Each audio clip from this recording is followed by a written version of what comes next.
দিনে রাতে সোশ্যাল মিডিয়ায় কত কিছুই তো শেয়ার করেন, কিন্তু একবারও কি চিন্তা করেছেন আপনি কি শেয়ার করছেন? একবারও কি ভেবে দেখেছেন আপনার শেয়ার করা জিনিসটি দেখে কত মানুষ গুনাহগার হচ্ছে?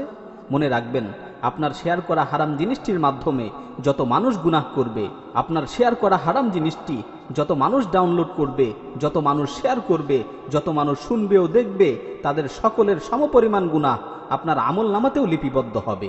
এমনকি আপনার মৃত্যুর পরেও গুনাহটি চলমান থাকবে এবং আপনার আমল নামায় যুক্ত হবে।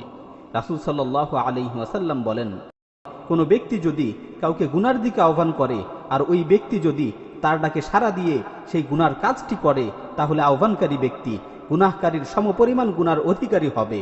তাদের উভয়ের গুনার মাঝে কোনো ধরনের কমবেশ করা হবে না।